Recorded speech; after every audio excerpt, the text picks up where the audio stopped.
Keeping Up with Jones, the Lonnie Jones podcast adventure. I'm your host, Lonnie Jones, and the adventure part is basically just our experiences. And some of those experiences are as mundane as growing up, being married, being a young married couple with a kid, or being a middle-aged couple with grandkids. Some of the experiences will be my adventures as an outdoorsman, a rock climber, a fisherman, a hunter, or my experiences as a police chaplain who's been assigned to a SWAT team for over 30 years. Some of that adventure may even boil down to the idea that there's a belief that I'm a chaotic Jedi. Either way, we'll take the experiences or the adventures and we'll talk about the facts. The facts will lead to concepts, and the concepts lead to application. Basically, it will be anecdotal wisdom.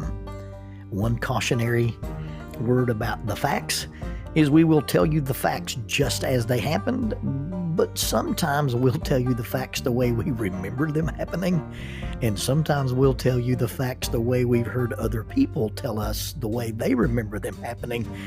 In any occasion, it's not an attempt to deceive. There'll be a little bit of embellishment, and it's an all good, clean fun and for learning purposes only.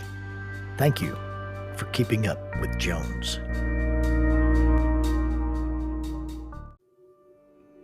Introducing the Bible degree with digital ministry.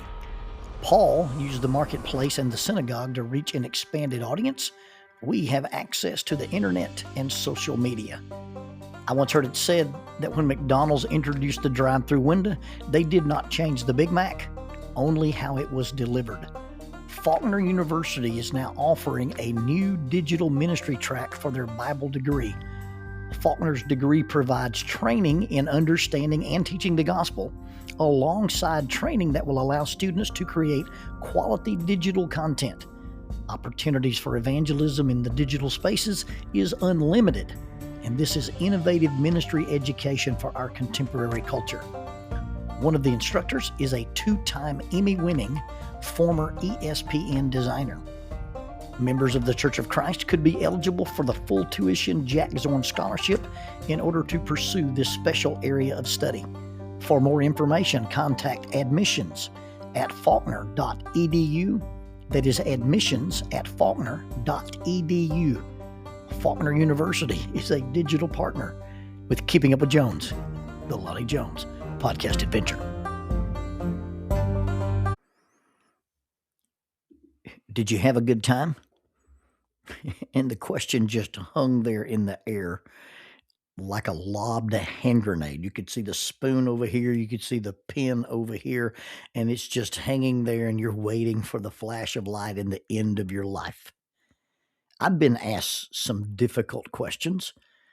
I've even been asked some stupid questions. I used to say there's no such thing as a stupid question. One young man said, "Hey, I've got this question and it may be stupid." I said, "There's no such thing as a stupid question." He asked me his question. If there's a guy and he's a Satan worshiper, but he's not very dedicated, then when he dies, do they make him go to heaven? I said, "Congratulations, you've just asked me the only stupid question I've ever been asked." I've been asked difficult questions. I've been asked stupid questions.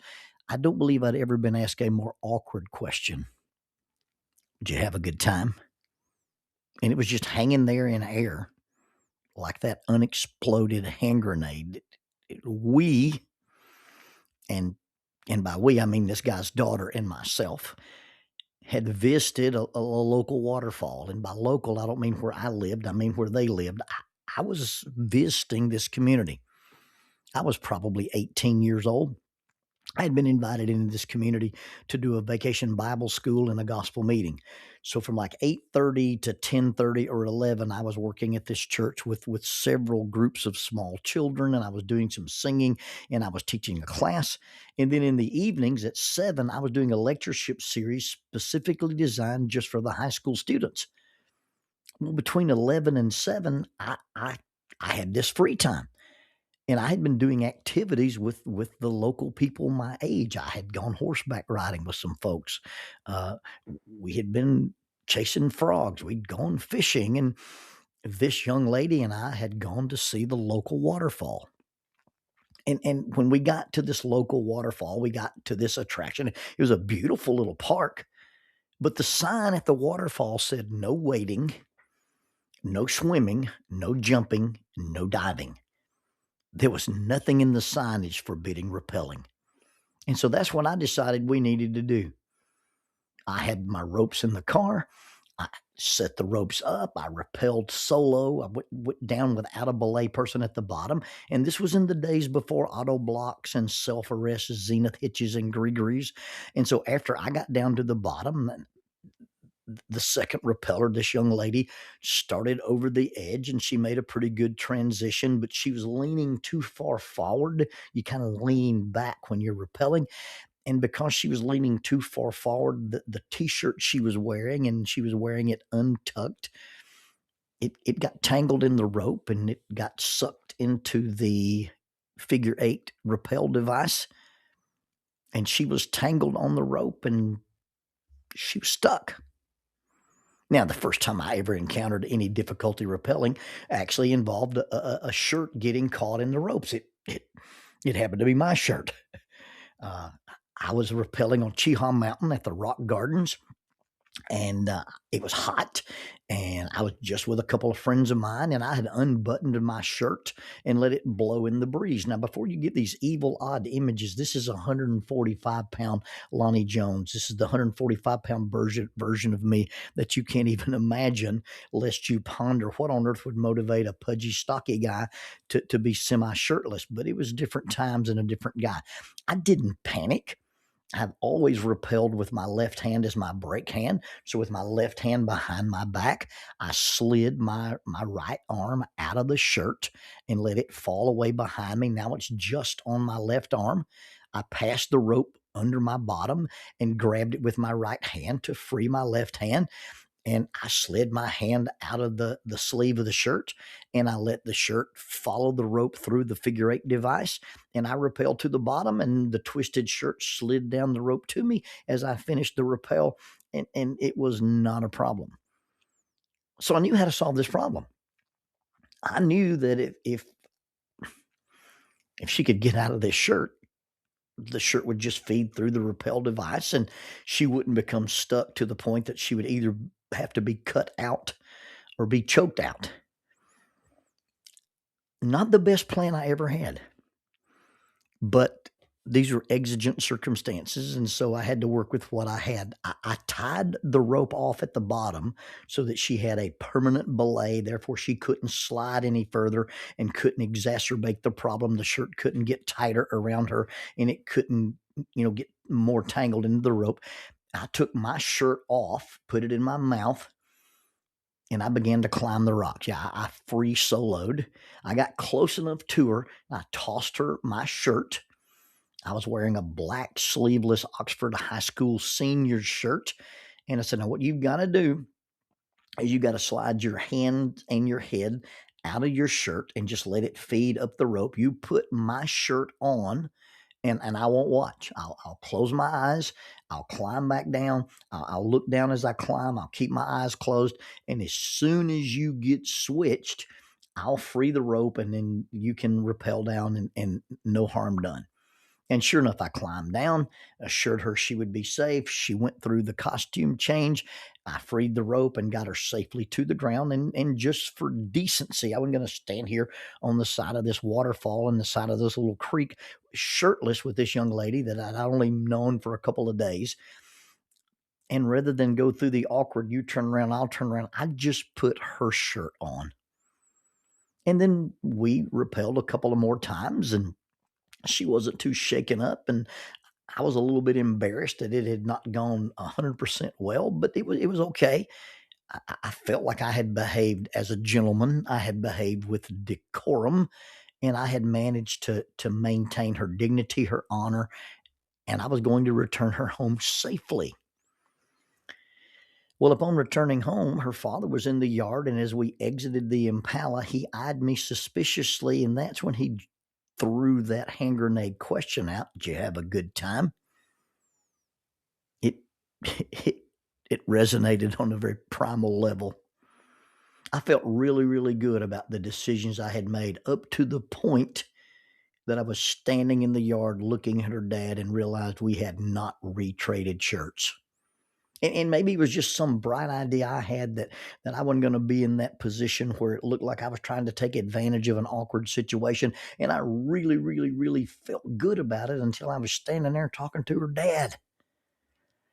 I'm wearing her high school shirt and she's wearing mine. And her dad looks at us and said, "Did you have a good time?" Speechless is not even the word for it. Dumbfounded might be close, but only partially because it's just dumb. How does one even begin a story that justifies shirt swapping with a man's daughter and maintain any sense of integrity? It even sounded suspicious in my head. You see, sir, I saved her life. Well, that just sounds ridiculous. It sounds absurd. The next question you're going to get asked is, exactly what were you doing with my daughter that put her in such a position that her life needed to be saved? Things are not always as they seem. But then if you're familiar with any type of social media threads, TikTok, the gram, or any version of any public forum where someone with an agenda can present partial truths, slanted arguments, seconds or minutes taken out of context of a video, then you already know this. If you've ever seen a segment of body camera footage rather than the whole encounter, then you've been a victim of this. If you've ever seen a line out of a speech taken out of context, you've been a victim of this. I'm not a victim of it in modern times, but you think about the people who make decisions about the decisions that police officers make. I participated for a while as an instructor in our defensive tactics class, and one of the arguments I made about jujitsu, and and if you don't understand the uninformed, the uninitiated about a chokehold in jujitsu, I get it. The optics are terrible. You have a person who has another person around the head or around the neck, and it just looks bad. But what you don't understand is a blood choke is not an air choke. And when you start talking about using a choke to defend yourself, the question should be, did this person die because they were in the choke or while they were in the choke? And those two things are very, very different. You see people die while they are in the hospital. They don't die because they're in the hospital. The latter is what malpractice is about.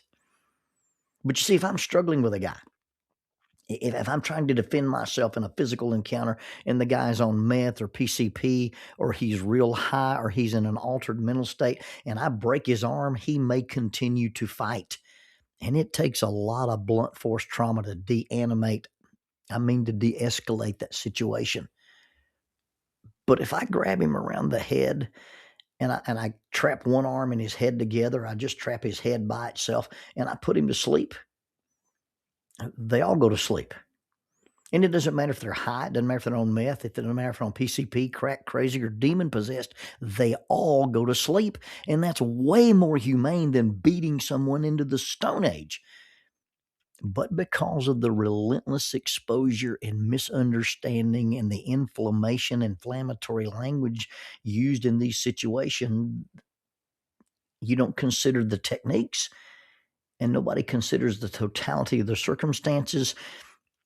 Most departments say a police officer can't use a blood choke unless deadly force is authorized. And I'm not really arguing policy here. That's above my pay grade. I don't get asked my opinion on it, and I don't make those decisions. I'm not a police officer, but I'm simply explaining that what it looks like is not always what it looks like.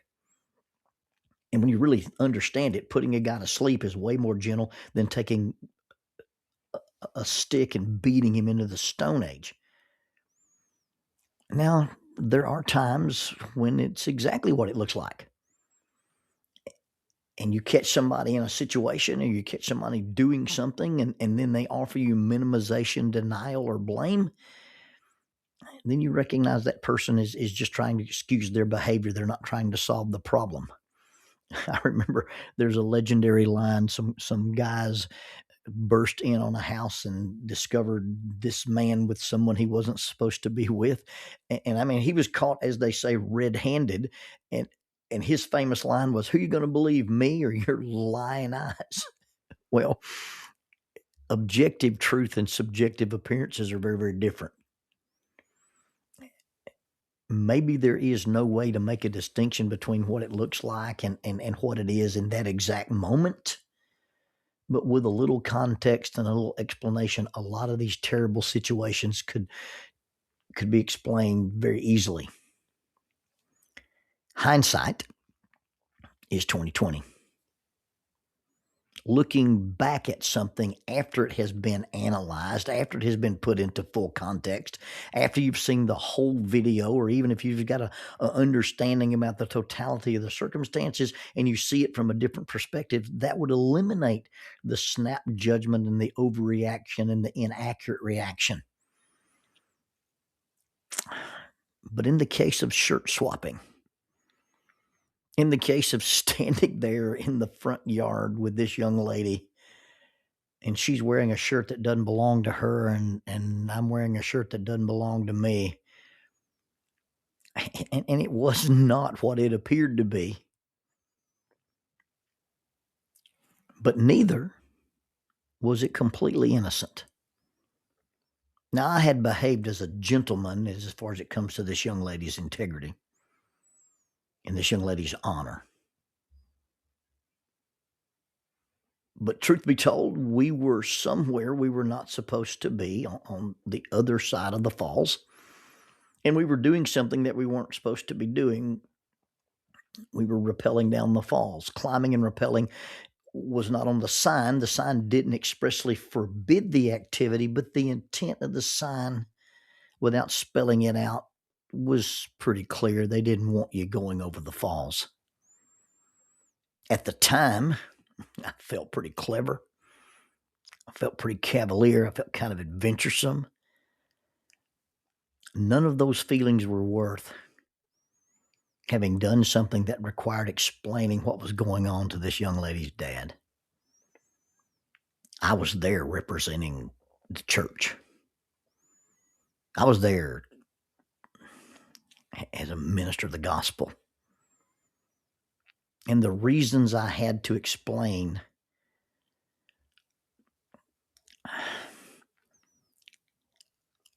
I wouldn't have had to explain anything if there hadn't been any questions.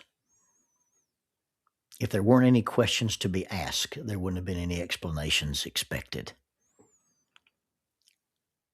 If we eliminate the need for those kind of assumptions, questions, and explanations, then our actions are not questionable.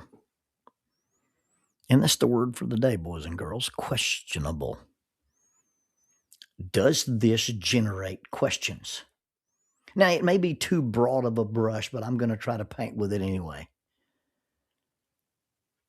We must conduct ourselves in matters of safety, integrity, responsibility, accountability, fidelity, and purity, where we don't have to answer any questions because our behavior doesn't cause people to have to ask questions. That's what the policy on the chokeholds with the police does. It may not be the best policy, but it keeps the uninformed, it keeps the prejudicial, it keeps the people who have an agenda to pursue from even being able to ask the question about the intent of the officer. And it allows our officers to conduct themselves in a manner such that if there are any questions, they are undeniably good answers. And it's not just about policing. It's about your marriage. It's about your job. It's about your integrity. We don't have to come up with answers if our behaviors don't generate any questions.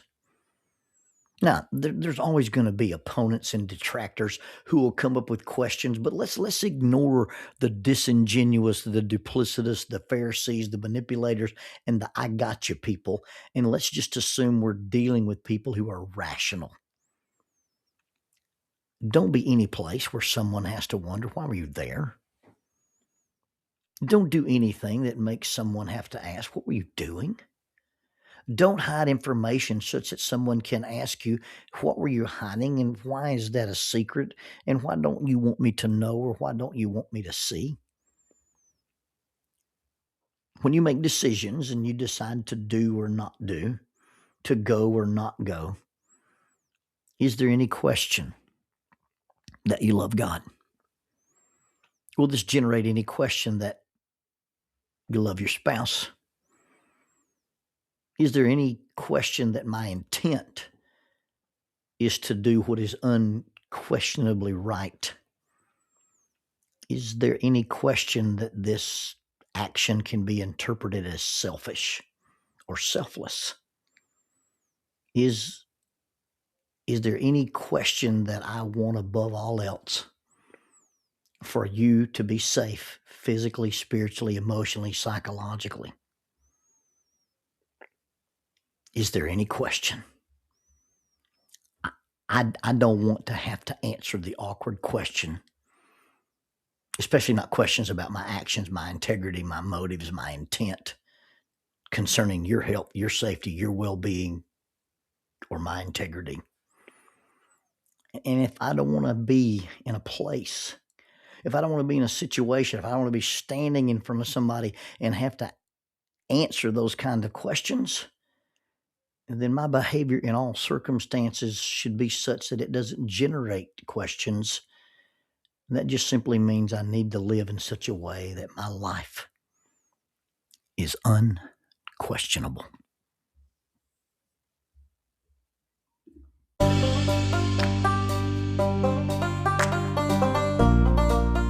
Using the tool of shortwave radio, World Christian Broadcasting literally covers the world every day with the gospel. They use 2 large curtain antennas. One is located in Anchor Point, Alaska, and the other in Madagascar. They send out messages that are recorded at their international home in Franklin, Tennessee. They make available 40 hours of broadcast every day. The broadcasts are made in English, Chinese, Russian, Spanish, Portuguese, Korean, English for Africa, and Arabic. They would love for your group to visit them. You can bring your ladies group, your youth group, or your men's group. Just give them a call at 615-371-8707, 615-371-8707, or you can go to 3Ws and a dot, worldchristian.org, find the Donate Here button, and make a financial contribution to support this work that literally covers the world every day with the gospel. World Christian Broadcasting, in cooperation with Keeping Up with Jones, the Lonnie Jones podcast adventure.